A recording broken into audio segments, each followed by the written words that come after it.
Isang mapagpalang araw sa ating lahat mga kapatid. Ako muli si Adrian Bernales ng Batch 3 at ito ang aking daily devotion. At ngayong araw ay pag-usapan natin o tatalakayin natin ay magkasama ba sina Adan at ang mga dinosaurs o the age theory. At ang Bible verse natin ngayong araw ay Hebrews chapter 11 verse 3. Ang nilalaman naman ng Hebrews chapter 11 verse 3 ay, through faith we understand that the worlds were framed by the word of God, so that things which are seen were not made of things which do appear. Sasabi sa verse na ito, makikita natin na ang Diyos ang lumikha ng lahat sa pamamagitan ng kanyang salita. Ngunit paano nga ba ito nangyari? Kung kaya ang tatalakayin natin ngayon ay magkasama nga ba si Adan at ang mga dinosaur? Meron tayong dalawang pangunahing pananaw pagdating sa paglikha ng mundo. Unang-una ay Old Earth and Young Earth. God could have created the universe over time. Ito ang paniniwala ng mga Old Earth. Ibig sabihin, maaaring ginamit ang Diyos ang napakahabang panahon sa paglikha, kung saan ang 6 days sa Genesis ay maaaring tumagal ng milyon o bilyong taon.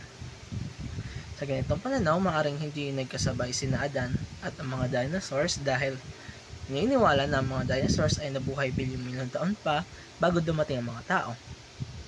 Kalawa ay God could have created the universe instantly.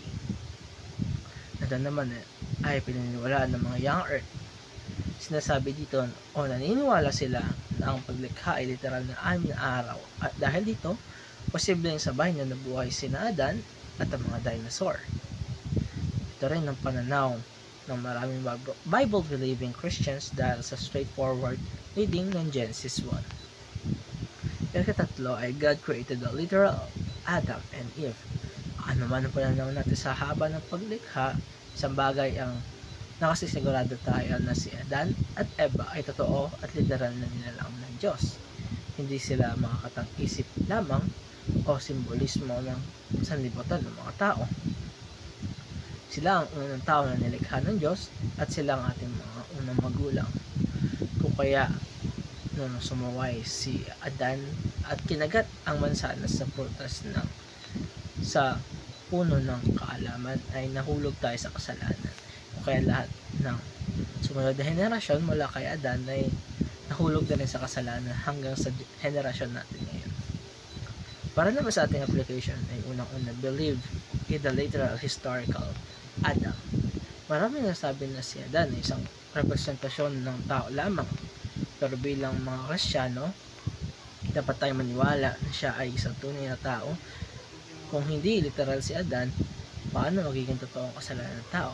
O paano may papamana ang kasalanan ng tao? Kalawa ay believe in the doctrine of the original sin. Dahil totoo si Adan, totoo rin ang kanyang kasalanan na naipasa sa buong sangkatauhan o naipamana sa buong tao hanggang sa panahon natin ngayon. Sinasabi sa Romans chapter 5 verse 12, wherefore as by one man sin entered into the world, and death by sin, and so death passed upon all men, for that all have sinned. Ang kasalanan ni Adan ang dahilan kung bakit nagkaroon tayo ng kamatayan at kung bakit kailangan natin ng kaligtasan sa ating buhay. Katatlo ay believe in the redemptive work of Christ. Kung mayroon tayong kasalanan na minana kay Adan, meron din tayong kaligtasan sa pamamagitan ni Kristo.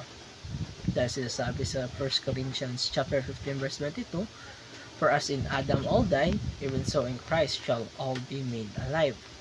Si Kristo ang bagong Adan, naging nagbigay sa atin ng buhay, at dahil sa kanyang mga sakripisyo, ang kanyang pagdanak ng dugo sa krus sa Kalbaryo, ay nagkaroon tayo ng kaligtasan sa buhay. At mula sa pagtanggap natin kay Kristo, ay makakamit natin ang kaligtasan at buhay na walang hanggan. Mga kapatid, ako muli si Adrian Bernales ng Batch 3 at ito ang aking daily devotion. Maraming salamat sa panonood.